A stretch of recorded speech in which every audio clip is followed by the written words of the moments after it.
Good morning! Welcome back to my docu-series on how fathers can win their custody case. I am Father X. It took me 40 months, but I won primary custody of my son in family court. I had to move mountains to make it happen.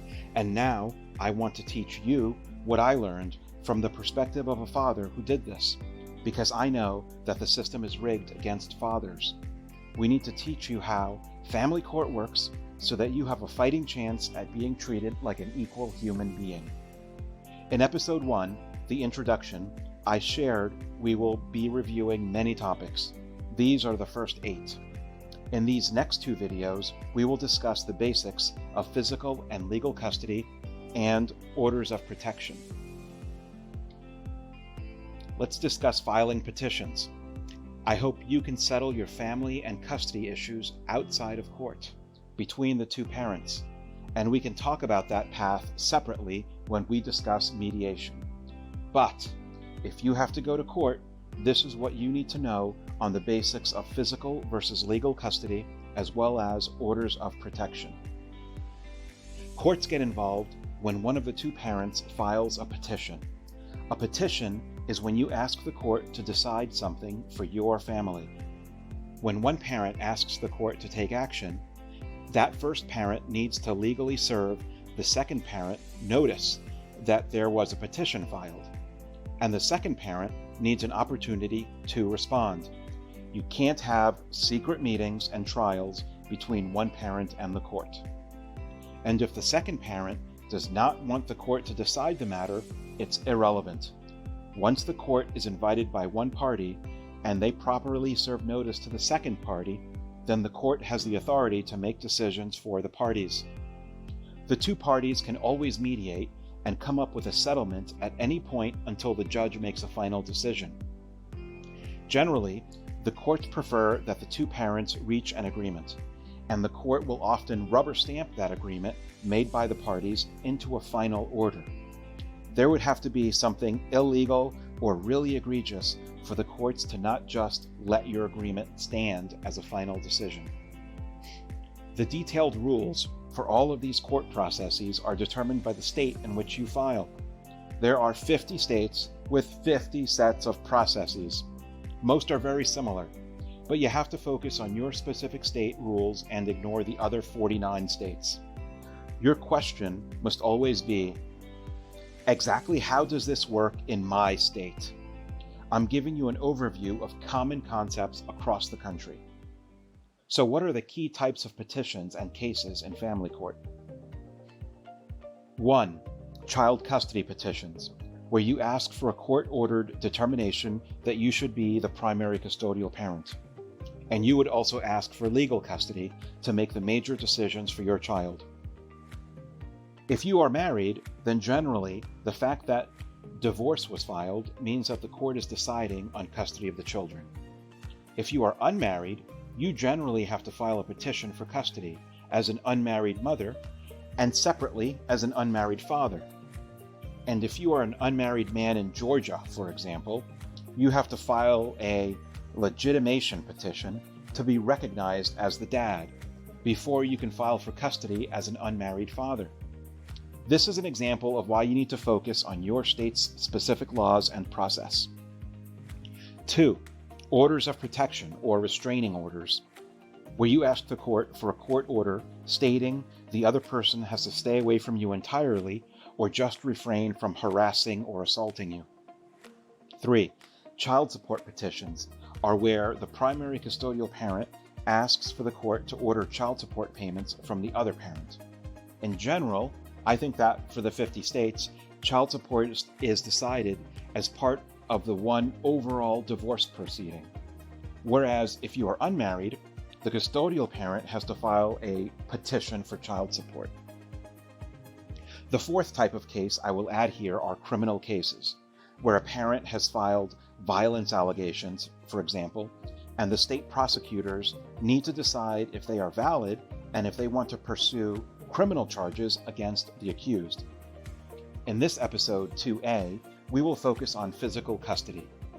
In the next episode 2B, we will focus on legal custody and orders of protection. I won't discuss child support very much in this docuseries because that warrants a whole separate series. But we will discuss criminal allegations in another video within this series because it is closely tied to issues of custody. So, how do you file petitions? Your state government's family court website might have a do-it-yourself section for family court filings and petitions. They would have the standard templates you need for custody petitions and order of protection petitions. I definitely recommend that you go to this website to get these forms and learn how to fill them in. In court, each petition and the resolution you get from that petition stands separately. You can't file one type of petition hoping to get the result of another petition. For example, if you file a child custody petition, the decision the judge can make is to determine custody time for each parent. But the judge cannot also give you an order of protection from a child custody petition. You need to file a specific petition for an order of protection to get that. Similarly, if you file for an order of protection and you win that case, you don't get custody of the children from that order of protection. Instead, you have to file a child custody petition to get custody. And you can file all of these petitions simultaneously or one after the other. And then you have an overall trial to deal with these matters. Generally, you might have a trial on the custody matter and on the order of protection matter simultaneously because the facts and the evidence deal with both issues. For example, if the mother is violent and you need an order of protection against her and you prove it, that also answers the question on custody that if the mother is the violent parent, should she have primary custody? However, if you file for child support, you would have a different trial and case related to child support proceedings because the evidence and the facts for that are totally separate from custody. Child support deals with your income and the cost of raising the kids. So remember to compartmentalize all of these issues and petitions in your brain as you proceed preparing for each one separately. In addition, a criminal case is an entirely different legal matter from that child custody or order of protection case and child support case. These three are called civil cases, but the criminal case follows separate rules. In that case, it's the state and the district attorney against the defendant, and there is likely a jury and different standards of evidence. And you would likely have a criminal attorney representing you on that, not a family law attorney. And most importantly, the outcome in a criminal case is determining whether or not you committed a crime and whether or not you go to jail. So that's an entirely different matter in court. But know that the facts and evidence of the criminal case can be introduced in the order of protection and the custody cases because that stuff is relevant in deciding these other cases. If the mother files a petition for custody, you should always file your own petition for custody to the court asking for primary or 50-50 custody. In my case, for example, we were unmarried. We each filed petitions for custody and we each filed petitions for an order of protection. During the trial, I provided evidence and testimony showing that she was extremely violent and abusive. That evidence proved that I needed a permanent order of protection against her for 2 years from the date of the decision. And given the same evidence and testimony about her violence and abusive behavior, the court drew the conclusion on my separate petition for custody that I should be the primary custodial parent. For the mother's 2 petitions for custody and an order of protection, since she was the abuser and I was not, her order of protection was dismissed at the end of trial, when the judge made a final ruling and order. And for the mother's petition for custody, the judge decided to give her parenting time, generally on alternate weekends, as a non-custodial parent. Let's talk about physical custody. This concept is straightforward. Your kids need a place to sleep 365 nights a year. Physical custody decides which of your 2 homes the child will sleep in throughout the year. And custody also determines who is primarily responsible for your kids' daily activities safety, and security. Whichever parent has parenting time on a given day is responsible for the child that day. There are generally 3 types of child custody arrangements: sole custody, 50-50 shared parenting, and the primary versus non-custodial scenario. In sole custody, the child sleeps every night in one parent's house. The other parent may never be involved at all, or may have some supervised visitation, or may see their kids for some afternoons a year. But it's really not meaningful parenting in any way for that parent. In 50-50 custody, the child stays over at each parent's home 182 nights a year, so both parents have equal parenting time. And this arrangement might be Sunday 6 p.m. to Sunday 6 p.m., with alternating 7-day weeks for each parent. Or it may be alternating 4-day weekends for each parent from Thursday night through Sunday night. And during the 3 school days, from Monday through Wednesday night, the parents would also rotate those. And in this 50-50 arrangement, you have to predetermine where the child will be on Mother's and Father's Day, the parents' and kids' birthdays, the long holiday weekends, July 4th, Memorial Day, Labor Day, etc., the 2 to 3 weeks of Christmas break or Hanukkah, the 7 to 10 days of spring break, the 8 to 10 weeks of summer break. The routine schedule is always in place, but it gets overridden for the special days I mentioned. And when the special holiday is over, the schedule just resumes as normal, as if nothing happened. So when you make arrangements for parenting time, you want to be sure that after factoring in all the holidays and breaks, that you each still end up with 182 nights a year. We will go into the details when we discuss mediation in that portion of this docuseries. In a primary custodial arrangement, the primary custodial parent has parenting time maybe 70 to 90% of the time. The non-custodial parent, usually the father, sees the kid alternate weekends for 2 nights and then every Wednesday or Thursday. So over a 4-week period, for 28 days, that non-custodial parent may see the kids 6 or 8 nights. But arrangements can vary widely. Some non-custodial parents are limited to weekends only, or they may only get 1 weekend a month, or 2 to 3 days a month. And in this arrangement, the non-custodial parent could also have some extended time on holidays or summers. So, let's think deeper about what all this really means for you and your kids. Sole custody. Upon separation, many parents are angry and threaten to try to get sole custody. In reality, this is a hard scenario to pursue for either parent. When you're talking about 2 normal parents, the court is more likely to grant primary custody to one parent and some visitation to the other parent. I think the court gets that wrong routinely.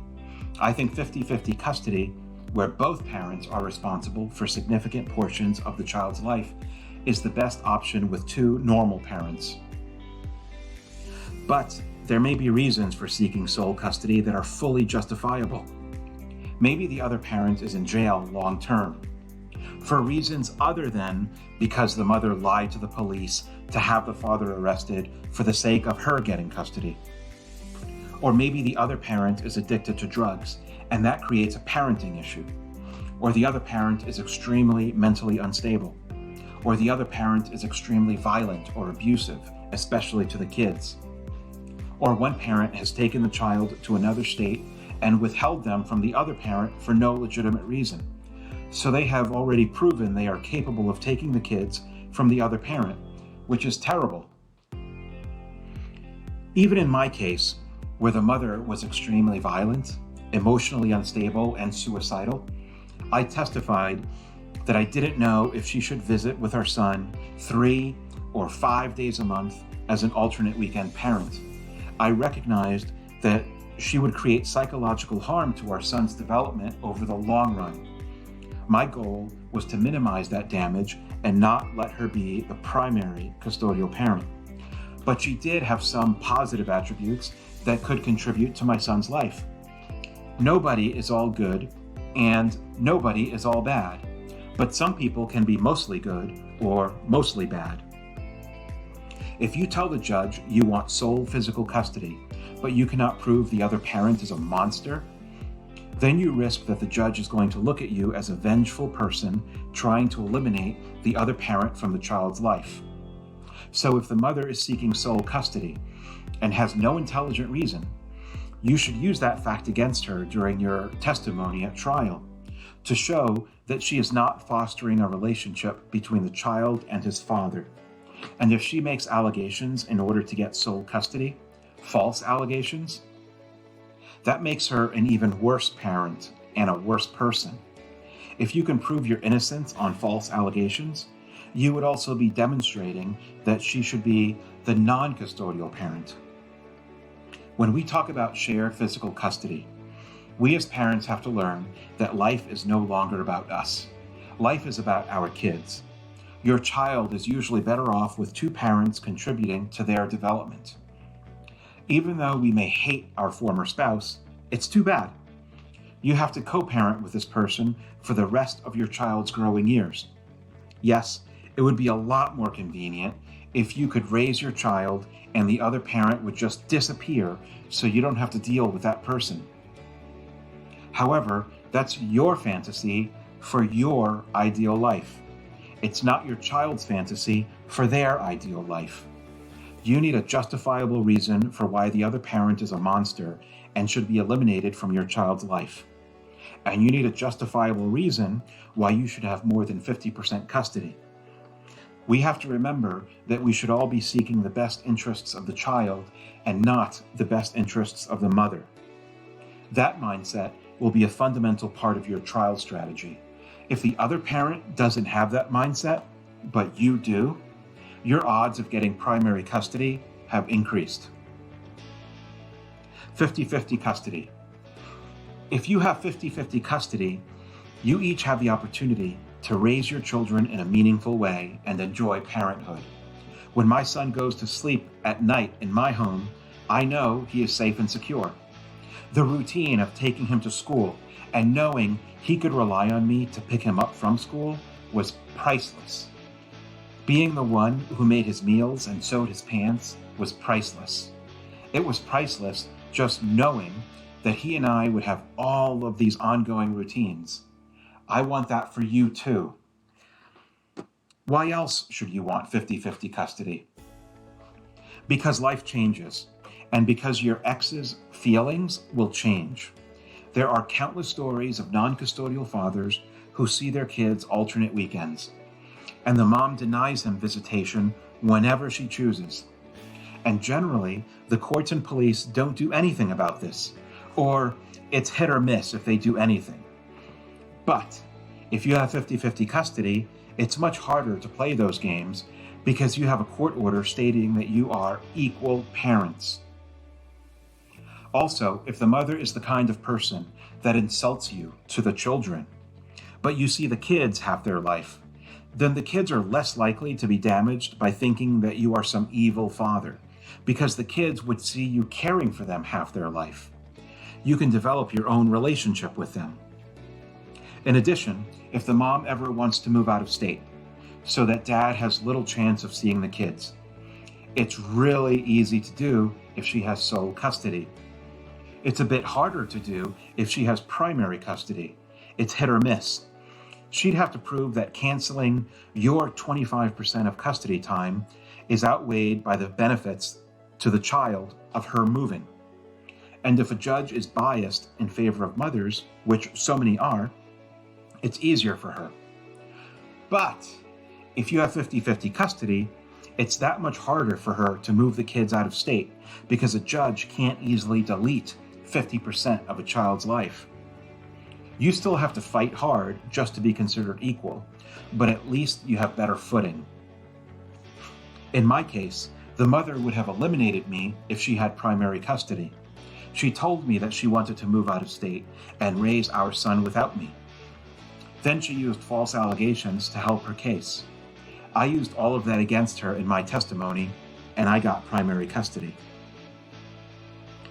Let's talk about primary and non-custodial parents. In general, If there's a high conflict relationship, the court is less likely to issue 50-50 custody and will instead make one parent the primary custodial parent and the other a visitor. But there can be other reasons why the court would select the primary parent. In my opinion, and your opinion can be different, seeing your kids alternate weekends and some Wednesdays is not conducive to a real relationship with your kids.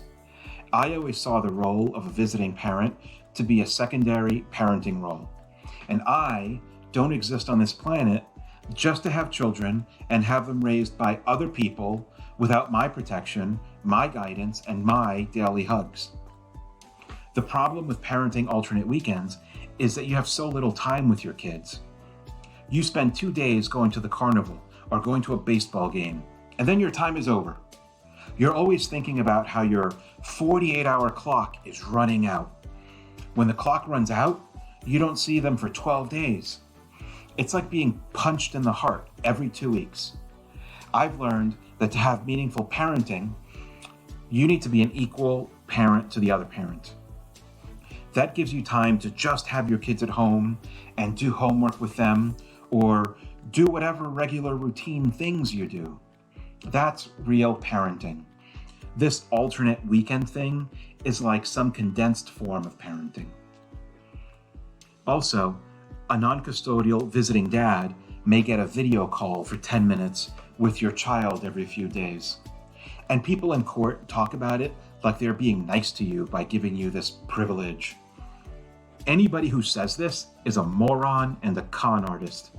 A video call is completely meaningless compared to living with your kid day in and day out.